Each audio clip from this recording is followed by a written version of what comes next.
let's talk about why therapy doesn't work. Okay, so you may be thinking, but what are you talking about? You're a counsellor, you're a therapist. Now, I hear this a lot in my practice and outside of my practice, probably because I'm in the industry. And when I say I hear it a lot, it's I hear it from certain people around why they believe therapy doesn't work. And what I hear in that is the fear behind that statement. Now, here's the thing. Therapy doesn't work when we approach it by giving the therapist all the power, by believing that if we just show up for therapy, our life will improve outside of therapy. The only way that therapy works in this space is if you come to therapy, you learn about yourself, and you implement what you've learnt in the outside world. And this is the hard part, because we're often coming up against resistance as to why, like, there's a reason why we're not doing it in the first place.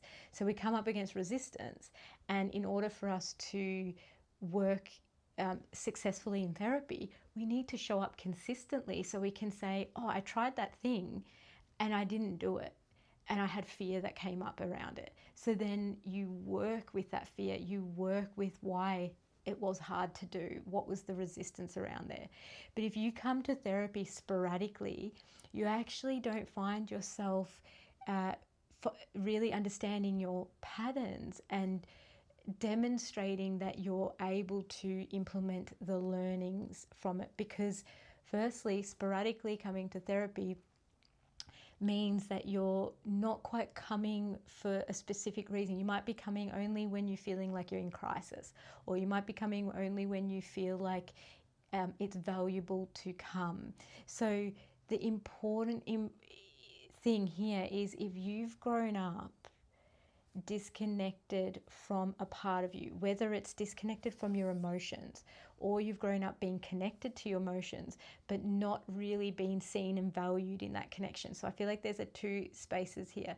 So if I'm not seen and valued in my connection to my expression of emotions, I might get louder, and I might be the person that expresses them very loudly and gets really aggravated and annoyed and agitated.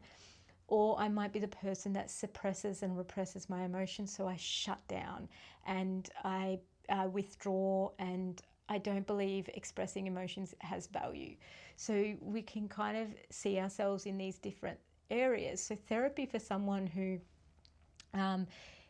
feels their emotions and expresses them, but hasn't actually learnt about what they truly mean, like what's your driver, what's happening for you, what are your activations, why are you reacting in those certain ways, then you may find that your emotions are like taking over you, and it's you feel a bit out of control in the decisions you make when you're feeling emotional.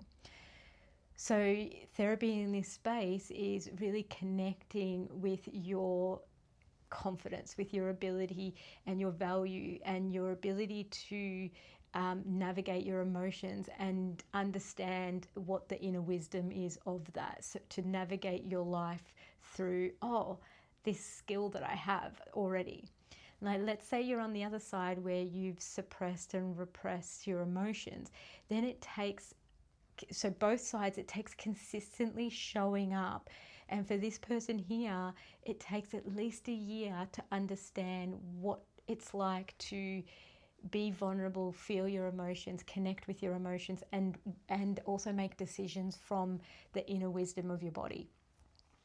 So if you're showing up sporadically, therapy is not really going to support that way of being. What it does is, what I have found is that the clients that show up weekly or fortnightly are the ones that get the most out of the therapeutic practice, because they go through like highs and lows in this space, and they get a really deep understanding of how their coping mechanisms come in, how their protective thoughts and behaviors come in, and what they are sort of like possibly even not being completely honest with themselves about, because the only way therapy works is when we can go beyond the feeling of shame. And some people who believe therapy doesn't work is because they're too scared to go beyond shame and feel the emotion in front of another person. It feels too vulnerable. So they stay on the surface. They come sporadically.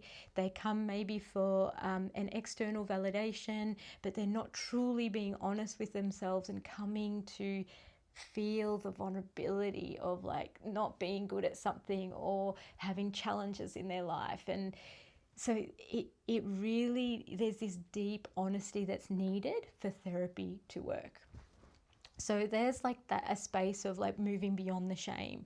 So people who say therapy doesn't work tells me a couple of things. Either they haven't worked with a therapist that can support them to move beyond the shame because they're a bit scared to like navigate that space, or they have stopped looking also because they're too scared to go beyond the shame and actually feel the vulnerability of the feelings because it was unsafe when you were young. So you've got this imprint and conditioning that feeling my feelings, expressing myself and being vulnerable with a therapist is not something I can see myself doing or even value. So that's what our mind will tell us to say therapy doesn't work.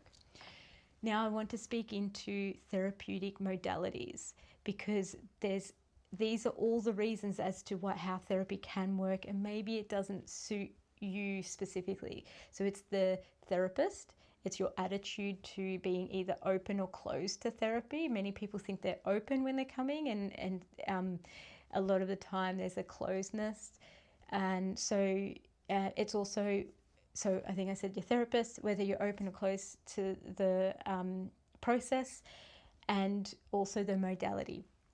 So if you've had severe trauma, you will find that you may find a somatic modality or EMDR more helpful in this space, and psychotherapy as well, different spaces around that. And the reason being is because it helps you move towards the fear or the imprint that trauma has. So a different modality as well as a team of people. So you're looking at your health, your well-being, so massage therapy, fitness. You're looking at eating well, a nutritionist. You're looking at doctors, psychiatrists, and different types of modalities. Even Bessel van der Kolk, he talks about psychedelic psychotherapy. So there's all these different types of therapies, modalities that you can use. There's CBT, DBT, somatic, EMDR. There's psychotherapy, which is what I do, which is a mix of body and mind and spirit and like everything that comes in. So there's all these different types. So when people say therapy doesn't work, it makes me feel sad because I'm like, there's so many opportunities to get support out there. So talk therapy alone, I will agree, it doesn't help for the long term. It can be a short-term relief to feel seen and heard and understood, and then moving into the body space, moving into different tools to use to support you into your healing is what's needed. So there's varying reasons around this. Our protective mechanisms come into this as well. So if we fear something, we will find reasons as to why it doesn't work as well. I hope this helps around maybe why you might not have found therapy helpful, and to come into this space with more of like an open mind to be completely honest with yourself and with the therapist or the person you're working with.